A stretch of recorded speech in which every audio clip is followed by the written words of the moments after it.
emas tersebut, Kementan sudah menyusun blueprint pembangunan pertanian 2024-2029 dengan target meningkatkan pertumbuhan PDB pertanian dari 0,18% menjadi 4% pada tahun 2029.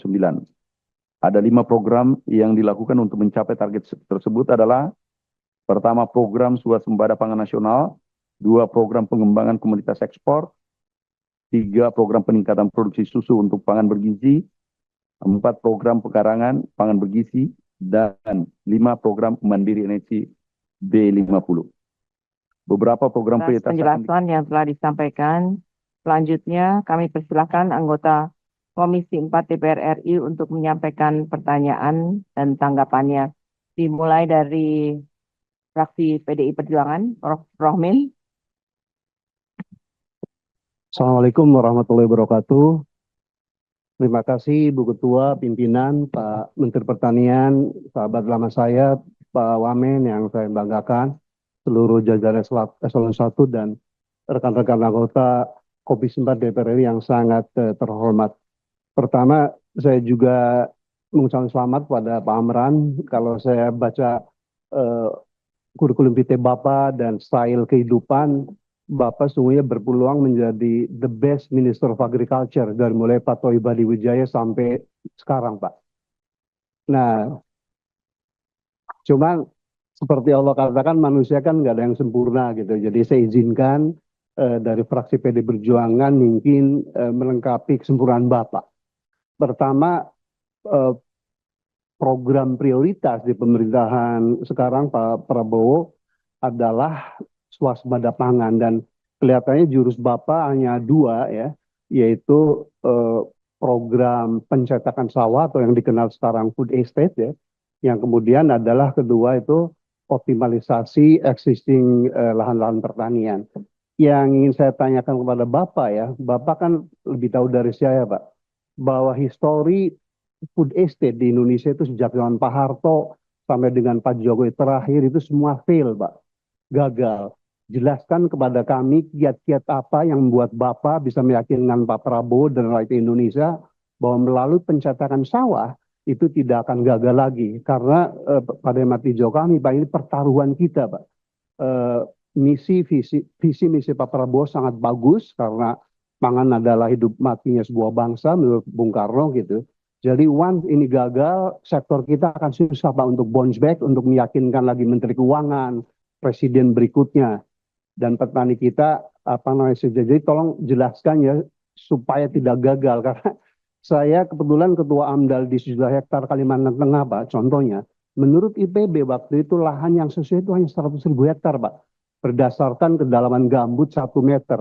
Jadi itu clear cut secara saintifik. Kalau untuk tanaman pangan nggak boleh kedalaman gambut tuh lebih dari 1 meter, Pak Daryono ya. Tapi pemerintah waktu itu kan masakan begitu tuh menjadi 1 juta gitu. Nah saya selaku sahabat Bapak nggak boleh lagi tuh Pak memasakkan sulit lokasi taman pangan itu tidak sesuai dengan suitability land-nya gitu ya. Itu satu faktor. Kedua, kelihatannya on farm-nya pun kedodoran Pak gitu ya. Seperti kemarin di Kalimantan Tengah, di Sumatera Utara, boleh bilang nggak ada komoditas yang berhasil. Karena on farm teknologinya tuh parah Pak. Kemudian sistem rantai suplainya pun belum terbangun, subsistem hulu, subsistem hilirnya Pak. Nah jadi itu harus dilengkapi. Nah yang kedua ini yang paling problematik Pak, saya kira key performance indicator Kementerian Pertanian adalah kesejahteraan petani Pak. Dan seperti Bapak rasakan bersama, Bapak punya semangat untuk memberantas itu, kantong-kantong kemiskinan sampai sekarang tuh masih terletak di petani, nelayan, dan buruh Pak. Dan kalau saya lihat itu problem struktural Pak, karena menurut data dari BPS bahwa jumlah petani gurem terutama sawah itu masih sekitar 60% Pak. Jadi lahan usaha padi sawah terutama di Jawa yang di bawah 0,5 itu ada sekitar 60% Pak. Di Indramayu, Cirebon, Subang gitu ya.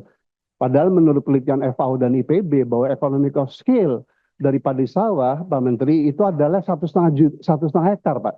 Jadi kalau 1,5 hektar baru hasilnya sekitar 7 juta per bulan Pak. Itu yang dimaksud dengan Bank Dunia yang namanya prosperous family itu. Kalau menurut BPS hanya 2,9, Ibu Ketua itu. Kalau menurut Bank Dunia 7 juta. Jadi Bapak boleh menepuk dada sebagai seorang Menteri Pertanian berhasil kalau income petani itu at least 7 juta, Pak. Kalau belum itu, menurut saya belum sempurna, Pak.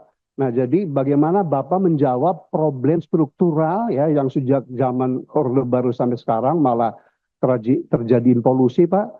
Karena waktu saya masih kecil, SD sampai SMP di Cirebon tuh usaha pertanian masih 1 hektar rata-rata Pak per keluarga. Sekarang udah 0,3, 0,4, Pak. Jadi siapapun menterinya, Pak Amran ya, kalau lahan usaha padi sawah itu hanya 0,4 hektar, ya income-nya hanya 1,5 juta, Pak.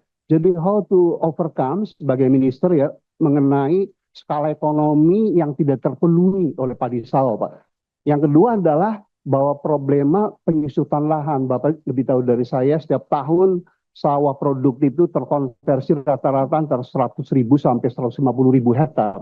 Padahal kita punya undang-undang yang namanya lahan pertanian abadi. Nah, Bapak nggak bisa mengenforce. Saya tahun 97 ditunjuk Pak Ginanjar Pak sebagai Ketua Tim Nasional Penyusunan Pembangunan Pertanian Berindustri. Dalam studi itu, Pak Menteri, 70% keberhasilan sektor pertanian itu tidak di tangan Menteri Pertanian, tetapi Menteri Perdagangan, Keuangan, ya Menteri PU gitu. Jadi Bapak kalau mau berhasil mengerem konversi lahan pertanian untuk yang lainnya, itu harus bekerja sama dengan yang lain. Dan Pak Prabowo saya aku yakin bisa, Pak. Karena beliau waktu pidato pelantikan itu benar-benar punya semangat tinggi ya, swasembada pangan is emas, Pak. Dan ini pertaruhan kalau 4 tahun lagi Pak Prabowo gagal mengikuti janji Pak Jokowi itu. Pernah swasembada pangan, nggak impor, tapi impor malah jor-joran ya. Ketiga, Pak Menteri, memang kasus impor, Pak, studi saya mengatakan bahwa 80% faktor impor adalah mafia pangan itu. Karena ingin fee-nya itu kan minimal 1.000 atau 2.000 per kilogram gitu ya. Jadi Bapak sebagai orang soleh harus tegar, Pak, bahwa hidup itu bukan hanya di dunia tapi akhirat ya.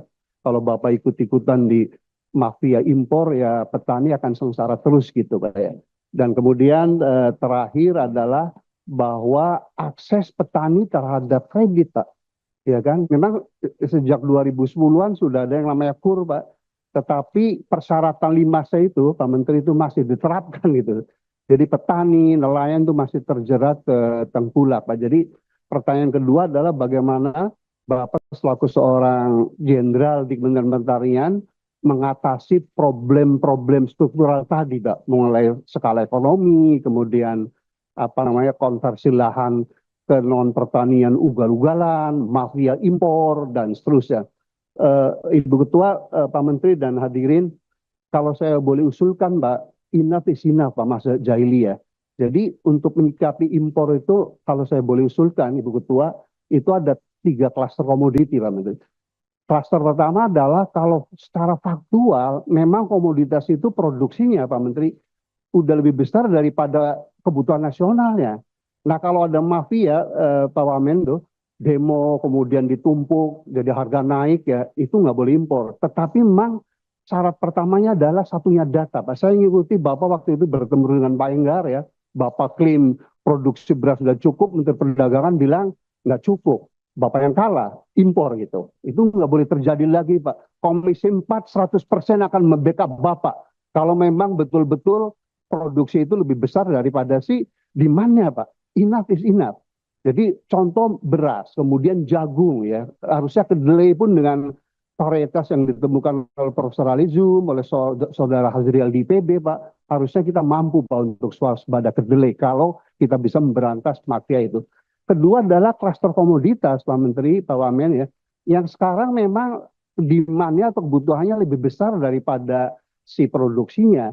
Tetapi Bapak punya data, Bapak punya teknologi, kalau dengan ekstensifikasi dan intensifikasi itu within 3 tahun misalnya, mampu tuh, produksi itu akan lebih besar daripada si kebutuhannya, Pak. Jadi boleh impor selama 3 tahun itu, tetapi 2, importnya harus benar-benar national interest, jangan pada saat petani atau peternak kita lagi panen raya, kita impor, itu dosanya setengah mati tuh. Yang kedua adalah mulai sekarang Bapak tentukan gitu ya dengan para ahli mana tuh komoditas yang existing masih defisit tapi dengan kemampuan teknologi yang Bapak miliki dengan areal yang masih ada, maka dalam 3 atau 2 tahun, 4 tahun bisa produksi lebih besar, Pak. Kita nggak boleh tidur di situ. Kemudian yang ketiga, Pak Menteri, Pak Wamen, mohon maaf, itu memang ada komoditas yang kebutuhannya tinggi, tetapi secara agroekologi memang kita bisa memproduksi, Pak Dirjen. Contohnya adalah ikan salmon, Pak, tinggi. Kami waktu jadi menteri mencoba di Wamena, Adinda tuh, berhasil secara teknologi, tapi harganya mahal. Kalau itu boleh diimpor, Pak. Iya kan? Jadi sekali lagi komoditas pangan, kalau dibutuhkan bangsa Indonesia, tapi secara sunatullah atau agroekologi itu nggak mungkin diproduksi di kita, itu boleh impor, Pak. Tapi lagi-lagi harus juga diatur. Saya kira dengan 3 skema itu, Pak Menteri, Bapak insya Allah menjadi Menteri Agriculture terbaik, Pak, untuk memberantas mafia pangan, dan PR Bapak itu flagship Kementerian Bapak, flagshipnya itu adalah di kesejahteraan petani. Apapun Bapak mencetak sawah, ribuan traktor digelontorkan ke sana, kalau petani masih miskin, Pak, menurut saya fail, Pak. Saya kira itu betul-betul mudah-mudahan ini menjadi masukan yang konkret dan kita tidak jahiliyah lagi. Udahlah kita swasembada pangan sesuai keinginan Presiden Pak Prabowo dan rakyat Indonesia. Dan kemudian jangan lagi kita hanya bluffing, Pak, gitu ya, bahwa food estate yang akan kita bangun benar-benar tidak fail lagi, Pak. Karena kalau fail, saya sebagai sahabat Bapak, saya juga menderita malu gitu, Pak. Jadi sekali lagi kami Komisi 4 sejauh kita on the right path, kita akan tandem dengan Bapak dan jajaran untuk memastikan bahwa visi besar dari Presiden Pak Prabowo terwujud within 4 or 5 years at the latest. Terima kasih. Assalamualaikum warahmatullahi wabarakatuh. Waalaikumsalam. Terima kasih Pak Rohmin. Selanjutnya. Saat menangkap, mengumpulkan, dan mengolah peristiwa, secara paksa oleh penyidik. kami kerahkan upaya terbaik. Ketika menyampaikan berita serta informasi, kami tak sekadar menyapa. Ada referensi, aspirasi, juga inspirasi yang menjadi misi. Sapa Indonesia di Kompas TV. Independen, terpercaya.